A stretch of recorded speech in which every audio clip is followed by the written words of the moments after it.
Okay, so we're going to move then into chapter 12, and we're going to start talking about the various types of transformations. Remember that when we first talked transformations, we said there's 3 types. There's reflections, rotations, and translations. So does anybody remember what is a reflection? Another word we use for reflection is... It's like mirror. Yeah, it's like looking in a mirror, and it's what happens when you look in a mirror. It flips. Yeah, so reflection, another word we use for reflection is flip. All right, what is a translation? Slides. Yeah, it just slides, but does the position change?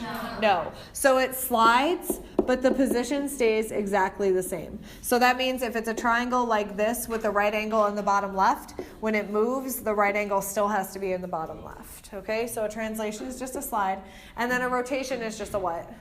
It turns. Yep, it turns. Okay. Do any of those change the size of the shape? No. None of those will change the size of the shape. So an isometry is a transformation that does not change the size or shape of the figure. So that's what we're talking about today. These 3 are isometries because they do not change the size or shape of the figure. Dilations and expansions, those change the size of the figure. So they would not be isometries because a dilation does what? What? Expansion makes it big, dilation makes it also big, reduction makes it small. Okay, so what we're going to talk about today then is reflection. So in A and B, does A appear to be a reflection? No. Yes. It's just yes or no? Yes, it does appear to be a reflection. How can you tell it looks like it's a reflection? It's completely flipped, right? What about B? No, B is not. It looks like it just shifted over. So nothing about B changed. It just slid over. So this would be a what then? Okay, good. So that's not a reflection, and this one is. Okay. A reflection is a transformation across a line, and that is called the line of reflection. So that the line of reflection is the perpendicular bisector of each segment joining each point in its image, which is a fancy way of just saying, in a reflection, if this is my line of reflection, that's the line that I flipped that picture over. Okay? So if I were to do this on a piece of paper, if I were to take this and fold it along the line of reflection, then that's where my shape would be. Which means, let's say this is 1 inch. How far would it be when you reflected it down? It would also be the same distance down here. Okay, so 1 inch down here. And if this were 1.5, then here you would have to go 1.5. And if this were however far that is, let's say 3, how far would you go down here? 3. And then over here is maybe 1.5 again, so 1.5. Okay, so when we reflect our image, we're reflecting it over that line of reflection. And then that becomes, lines are all perpendicular to the points on the vertices of those figures. Okay? Now, I'm obviously not going to take out a ruler and measure to make sure that you have things exactly perfect. So when you're drawing reflections, just do it roughly as long as it's correct. Just make sure if you reflect this blue one, should the red one touch the line of reflection? No. If the blue one touched the line of reflection, should it? Yes. Okay, so the distance between the figure and the line of reflection should be the same at every point. Okay, so go try these 6 at your boards then. I like asymmetry. Okay, so when you're doing reflections, they're a lot easier actually when they're in the coordinate plane. So a lot of times when we move to the coordinate plane, things get more difficult. But here I think it makes it easier because you essentially can just count your way to the spots to find the exact points. Because if we look back at this practice one, 8 was a challenge. Pretty much everybody did 7 just fine. But 8 is kind of a challenge because it's a weird looking shape, right? What shape is that? Rhombus. Maybe. Trapezoid. Yeah, it's maybe some type of trapezoid. Okay, so it's a little bit hard to reflect. So if I were reflecting that, this is going to look bad now that I'm trying to show you guys how to do it, but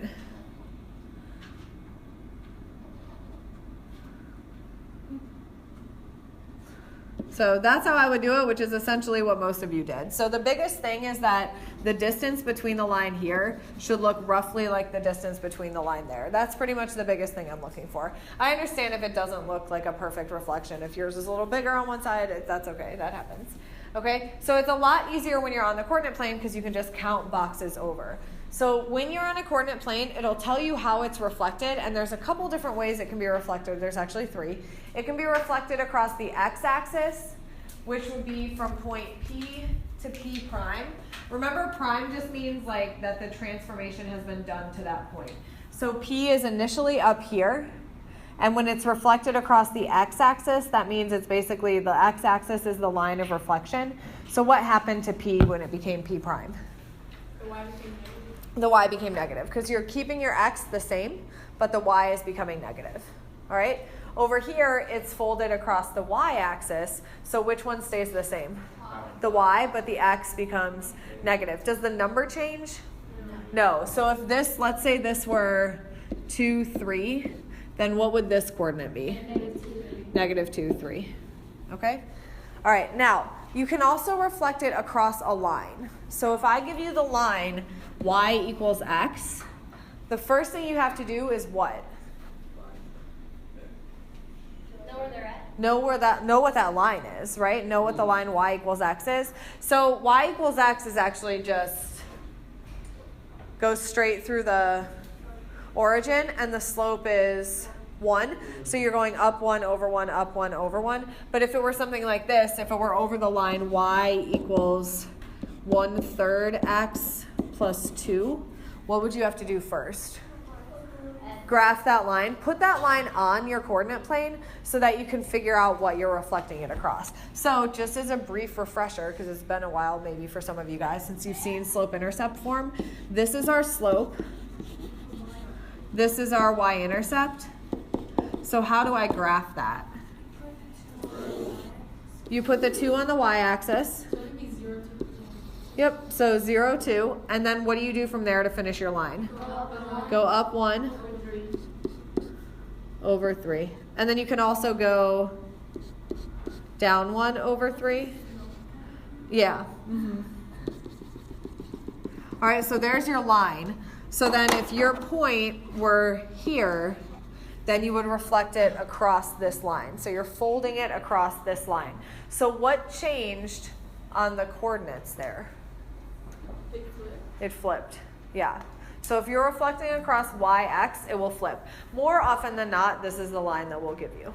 Okay, y equals x, because it's just a straight diagonal line through the origin. Also, you just changed the number. You just flip the coordinates, basically. That doesn't work here, but that will work if your equation is y equals x, which is why, again, more often than not, I will give you y equals x as the equation.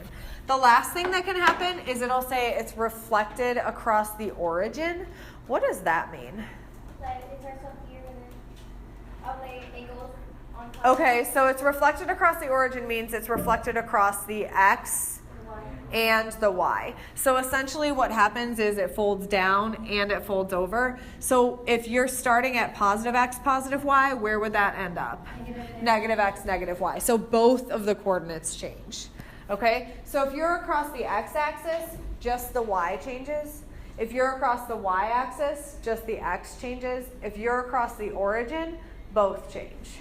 All right? And if you're across the line y equals x, the coordinates just flip.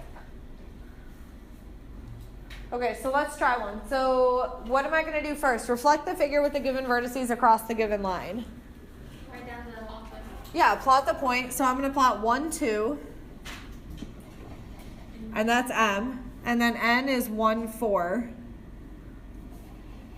And then P is 3, 3. Okay, and I'm reflecting it across the y-axis, which means what is going to change in my coordinate? Your x. So what's m prime going to be? All right, and n prime? And p prime. Good. All right, so negative 1, 2. Negative 1, 4, and negative 3, 3.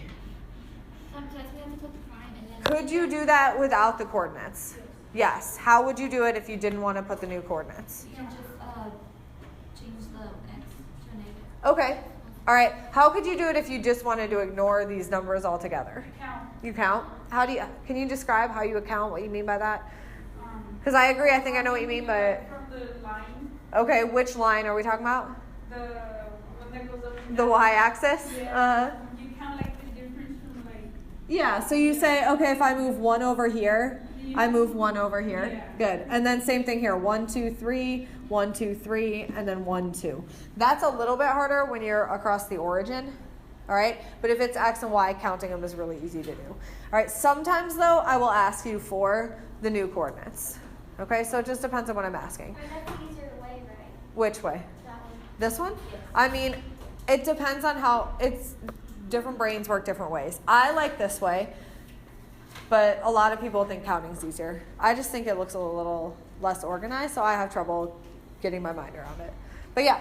And also if you don't, okay, so here's what I'll say. If you don't remember, oh, across the y-axis, I just changed the x's, like if you forget that or mix it up, counting is a good way to sort of check yourself.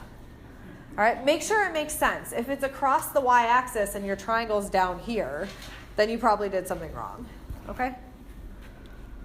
All right, so then one more. So this one is going across the line y equals x. Where is that line? That's that diagonal line. So what does that do to the coordinates? Flips them. So what's d prime then? 0, 2, 0, 2. What's e prime? 2, 2.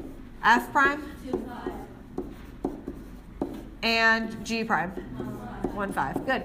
Okay, so we'll do the first one in green and the second one in red. So 2, 0, 2, 2, 5, 2, and 5, 1. All right, what shape is this?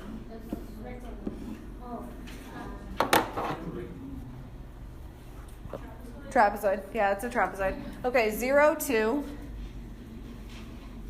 2, 2, 2, 5, and 1, 5.